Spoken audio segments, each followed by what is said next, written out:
Good evening, hello and welcome. You're watching the explosive weekend debate with me, Poonam Burde. On December 13th, the Lok Sabha witnessed a major security breach. Two men jumped from the visitors' gallery, opened a smoke bomb before they were overpowered by vigilant members of parliament and then handed over to the security officials. Since then, we've seen both houses of parliament, the Lok Sabha and the Rajya Sabha, being disrupted by chaos and ruckus. There was very little business that was done on Thursday and Friday. Today, 4 days later, the Prime Minister broke his silence. In an interview to a Hindi daily, Prime Minister Modi said that the issue was a serious one and a detailed investigation must happen, one that is taking place even as we speak. He said that the issue must not be underestimated or undermined, and politics and debate over it does exactly that. But even as the Prime Minister assured India that this serious issue is being looked at with utmost care by the highest offices, both in the security establishment and the power corridors, the opposition in the country is simply not convinced. Here's all that's transpired so far.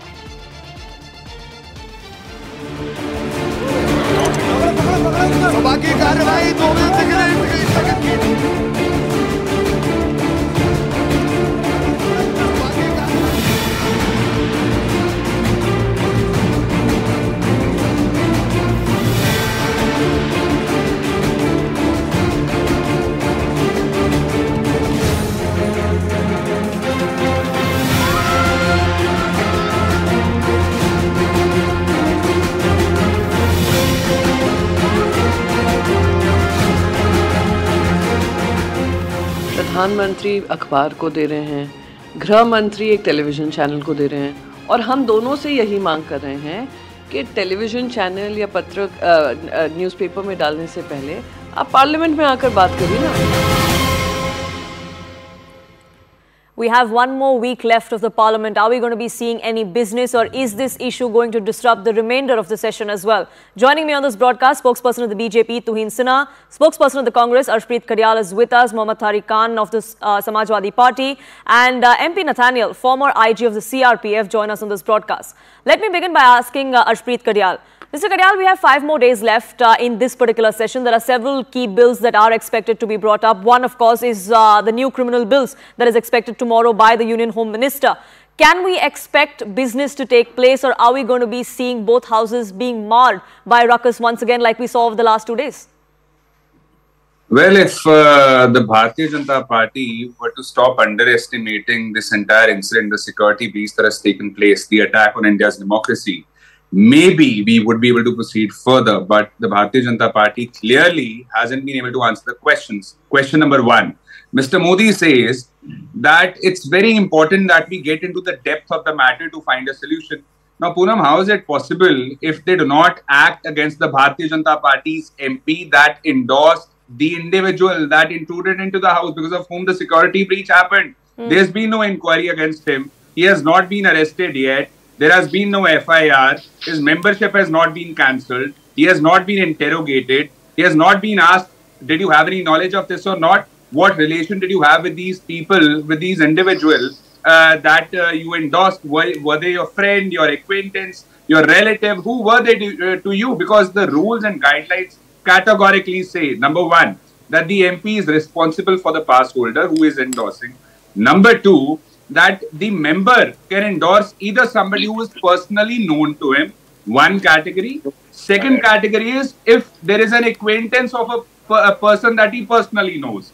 Now, what category did these people fall into? The Bharatiya Janata Party's MP can answer. Only then can we get into the depth of the matter. Number 3, you see the sad state of affairs, Poonam.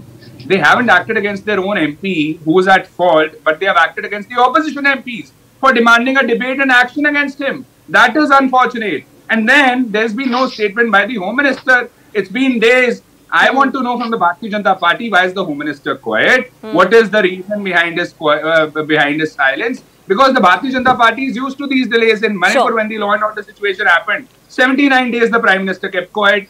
Now I want to know from them, when will the Home Minister speak? He has the law and order responsibility of the country. And next, Mr. Modi says one more thing. He says that the gravity of the incident should not be underestimated. Now, if anyone has underestimated the gravity of the incident, is the Bharatiya Janata Party, is the government, is the agency that hasn't been able to ensure the safety and security of the temple of democracy. This is the safest place that we have in India. Sure. And out of all days, this happens on 13th of December. 22 years ago, the same parliament attack had happened. Sure. So the timing of it is more reason why the Home Minister should come out and clarify. Tuhin Sinha, is the 1 point demand that the opposition has been making for the last 4 days? Well, good evening, Poonam. Good evening, everybody. The opposition just needs to grow up. The Honorable Defence Minister has made a statement on the issue. Amit Shah ji has very clearly said that what happens inside Parliament, comes under the purview of the Lok Sabha Secretariat. And the Lok Sabha Secretariat needs to provide a report, after which he will make a statement. Do they not take the Defence Minister seriously? Why is it always my way or the highway for the Congress party? The only reason seems to be, they look for excuses to disrupt Parliament. And in this particular state, in this particular case, please don't compare it. I think you are doing, anybody who compares it with the Parliament attack on in 2001 is doing great disservice to the nation. That attack was sponsored by Pakistan. This attack, is done by certain disgruntled elements with proximity to the opposition parties. In the case of Lalit Jha, the TMC connection is very well established. The lawyer who has jumped to defend, was an active participant in the Bharat Jodo Yatra. Finally, the MPs who have been suspended have not been suspended because they were asking questions, but because, as you mentioned, there are important bills to be passed, and these MPs have a history of hooligan behavior. Derek O'Brien, whether it was in 2014 when the Telangana bill was introduced, even then he was tearing it off. When the farm bill was introduced, even then he was tearing it off. Rahul Gandhi, when Nirmala Sitharaman ji was the defence minister and speaking on Rafale issue, he was winking and throwing paper plates. So I think we expect a certain standard of decency from the opposition for a government who is committed to national security, and this can be substantiated by data. The number of terror attacks which took place between 2005 and 2008 and the nearly zero terror attack that has taken place in the last 9.5 years, that speaks of a commitment towards national security. So please don't trivialize it. And finally, Rahul Gandhi has been condoning it by saying that, by blaming unemployment and inflation. Unemployment is at a 6-year low. Inflation is below 5%, when for most part of UPA it was above, into double digits. So I think the least the opposition can do is not condone such acts of terrorism. Sure.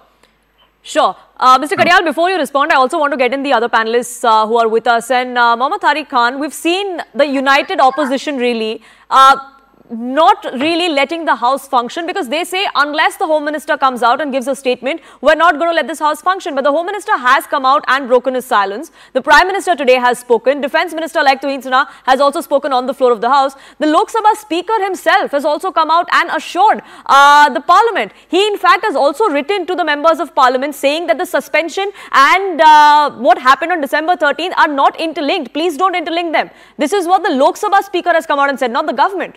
Even then, can we not expect the opposition and the government to come united for the last 5 days of this session and let the House function? What Prime Minister said, look at those things. What Prime Minister has said, that there is no need of the debate.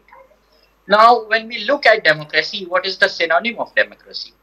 Debate and dialogues remain the synonyms of democracy and fundamentals of democracy. So, if opposition demands that there must be some dialogue by the responsible, first we should find out who are the responsible from the government side. If the Home Minister says that we and Prime Minister is not responsible for the security of the Parliament, then it's okay. Will not ask any type of question to the Prime Minister or to the Home Minister or to the Defence Minister. Why? Until and unless responsibility of the Parliament will remain on the shoulders of the Prime Minister, of the Home Minister, will keep on asking the question that they should respond within the Parliament what has happened and why it has happened, and who will take the responsibility and security of the Parliament. Or these questions should be asked in the Parliament of China or in the Parliament of Nepal. Now, why Prime Minister always shying and running away by any type of question inside the Parliament? You run thousands of kilometers to ask to give any type of answers asked by the opposition. Is the Parliament the temple of the democracy? Let's face each other there, and you have you should have these guts to respond within the parliament. Why you are saying there shouldn't be any type of debate? It's a normal thing. Suppose, take a vice versa position, and there would have been any other government. There would be any, Samajwadi would have a prime minister, or Akhleshji would have been the prime minister at that time, take a vice versa position. What would BJP will do in that type of situation? What would they have done? So we're in a democracy, and in the temple of democracy, debate and discussion is a must, Tuhins. Also, can the BJP completely turn away questions that are being asked of Pratap Simha? Does he or should he not be held accountable for what happened? Poonam, there is no question of Pratap Simha escaping responsibility. But why this investigation needs time is because, as per information available, these same perpetrators had also carried out 2 recce's of the parliament, and for that, the passes were issued by an opposition MP. So all of this thorough investigation needs time, which is what the opposition needs to understand. Even on the Manipur, please don't intervene in between. Even on the Manipur issue, the only reason why the debate got delayed was because of the Congress insistence on the discussion happening under a certain clause, which would have meant suspension of all other business. You need to understand that Amit Shah, he speaks with a lot of information, a lot of research, a lot of finality, and he goes on for a good 1 hour, unlike Rahul Gandhi, who's always, short on facts and completely ignorant of facts. So these things take time. Sure. Very small question. Sure. So are you suggesting... Sure, Mr. Khan, just a minute. Mr. Khan, just a minute. So Tuhins, are you saying that the government is not close to the Union Home Minister coming out and giving a statement on the floor of the House? It just can't happen as and when the opposition wants it. Is that what you're trying to say? Absolutely not. The Honorable Home Minister has been very categorical in saying that the primary report has to come from the Lok Sabha Speaker, and he will subsequently take it forward. Like I say, our records, our actions speak against, about a performance. We don't need to go back to the 2005 to 2000 era when there was a bomb blast every 30-40 days, and these people are giving us sermons on national security. Sure. So, Arshpreet Karyal, it can't happen as and when the opposition sets a deadline. The Home Minister will come out and speak when he has the facts, when the report is submitted to him. Why not have patience until then and let both houses of parliament function? Well, the Home Minister at least could have come forward and told us, he could have told us the reason as to why the BJP MP is still not being prosecuted. Why has he not been arrested? At least that he owes to the parliament, to the MPs, to the country, because the people of India are wondering, how do we feel safe if our MPs in the safest building of India aren't safe? And if despite that, the Home Minister, feels that he shouldn't be giving a statement and the BJP spokesperson goes on to defend his silence, I think that is where the Bharatiya Janata Party needs to understand. It's not about you, it's about the country. It's about the temple of democracy. Please stop looking at your self-interest. And number 2, the gentleman said that the Congress needs to grow up. I'd advise him to give this advice to his own government, to his own party, to grow up. Because former Parliament Security Officer, Mr. P.K. Mishra, he happened to be on the same panel as me. And he said, had the gas which emanated from that can, had it been poisonous, it could have turned out to be a massacre. And despite such a big security breach, despite there being an attack on India's democracy, this government is still not answering this one simple question. Why is the BJP MP not being interrogated? Why has there been zero action against him? And I'll tell him one more thing. I, being a lawyer, will tell you this thing, that had it been, this is procedure. This is basic procedure. Had it been, I'll now give you a political answer also. Had it been an opposition MP, a member from the opposition who had endorsed such an individual, they would have arrested him within an hour. They would have arrested his family within an hour. And, the Bharatiya Janata Party would have done the opposite of what they are doing today. They are silent, defending silence, weren't coming for debates for 2-3 days. I mean, what is the Bharatiya Janata Party scared of? What are you trying to hide? Please give us the answers to that. Number 3. He said, one second, please. You said, unemployment is not the reason. Mr. Gandhi said this. Please understand one thing. If you want to counter the statement of Mr. Gandhi, ask for MP to come forward who has endorsed the individual and tell what the objective was. Why did he endorse these individuals? Did he have any knowledge of it or not? He's the best person to tell or confirm if unemployment was the reason or not. Because I'll tell you 2 more things. The families of... One second, please. Do not interrupt me. Sure, you've put 3 questions. You've put 3 questions, Mr. Karyal. Yes. Finish your point. Yes. The family members of those accused, the people who got into the parliament intruded, have said that they were unemployed.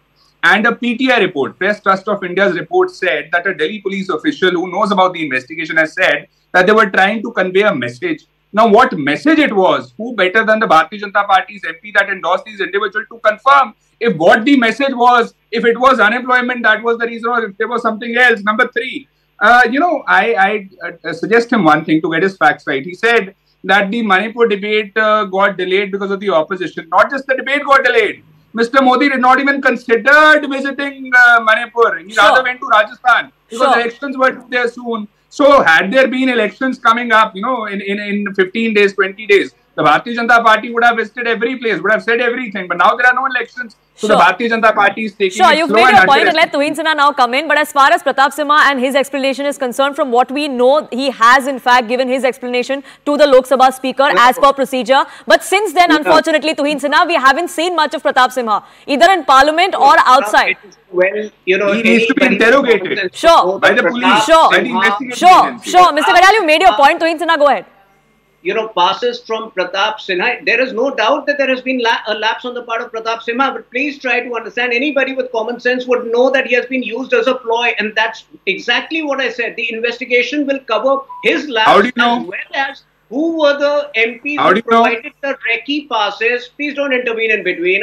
How do you know that? Inquiry conclude ho gayi hai. As well as the investigation would reveal, the name of the MP who was responsible for providing them the recce passes on 2 previous occasions. Now, I am asking you, Poonam, what was the age at which you got your first job? 22, 23, 24. These people are 38 plus. They are not unemployed. They are unemployable because of their attitude.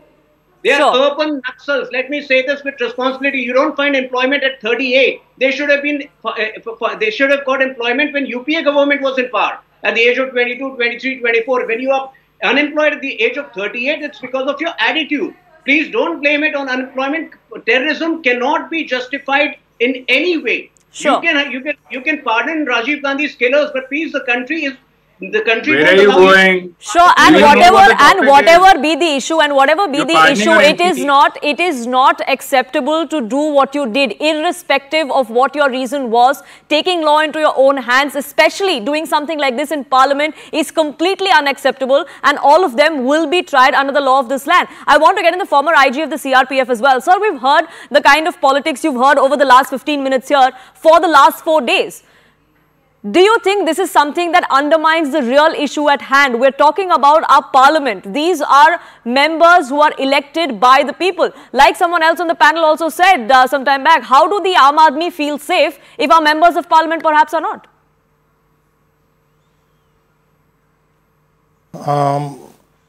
I am grateful to you for having called me in your show. In fact, because of the problem of vacancies in parliament, there have been a lot of lapses in this particular instance, and I am sure there is a committee already formed under the Director General of CRPF, which will look into all the aspects and finally come out with recommendations. The main problem here was there was not enough security personnel posted in different places. Instead of 301 men who were supposed to be on duty at different places in the parliament, there were just about 175 men, which means there was a number of 125 personnel less over there, which would definitely have its impact on the security aspects also. Number two, there was no in charge of the security over there for the last over 1.5 months. The previous incumbent who was in charge of security of the parliament, he had been repatriated to UP police, and thereafter nobody has come and taken over. In fact, they should have a process of senior officer coming and getting familiar with the security of the parliament before relieving the previous incumbent. So that would have helped him get familiarized with the security, and he could have done something to save such a situation. And number two, there has been no checking of the shoes in the past.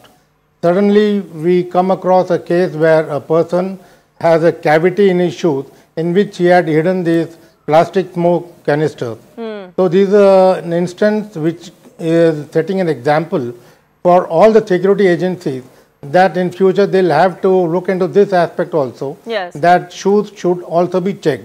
Of course, at the airport, several of them, they do ask the passengers to remove the shoes and put it for checking. Yes, and So then would you kind of a suggest checking that will kind have of to be model done. is something that is required, perhaps like the airport model, the security be given to an agency like the CISF of the Parliament as well?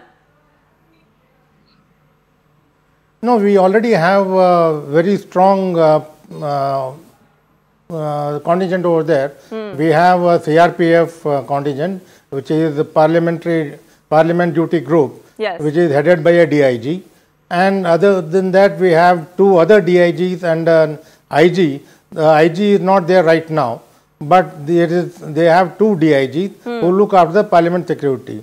So now the responsibility lies with the Parliament Security Service, the Delhi Police, and the Central Reserve Police Force. Yes. And of course, CRPF is meant only to check that there is no armed intruder entering into the Parliament premises. Sure. And that they have been doing very well.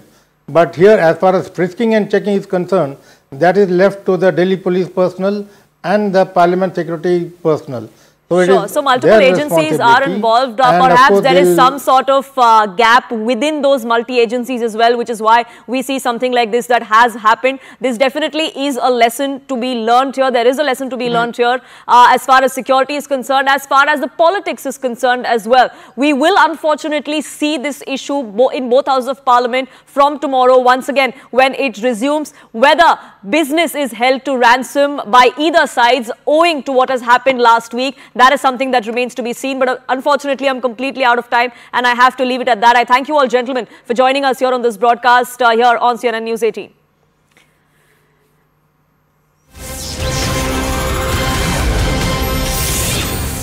Shifting focus now to some breaking news that's coming in. The managing director of JSW Steel, Sajjan Jindal, has now denied rape allegations that were leveled against him. He's called it baseless.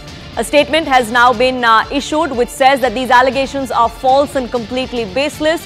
Sajjan Jindal is committed to providing full cooperation throughout the investigation. This is an ongoing investigation, is what the statement that has now been released on his behalf comes out and says.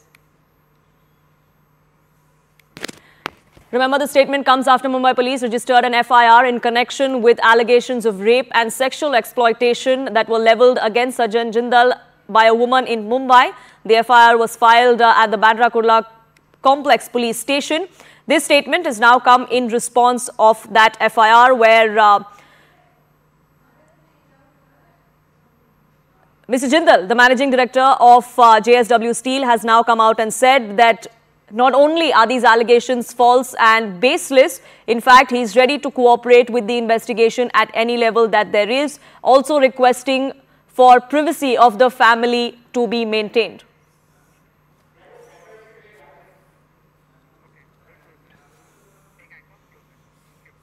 With that, it's a wrap from my side here on this edition. Thank you so much for tuning in to CNN News 18.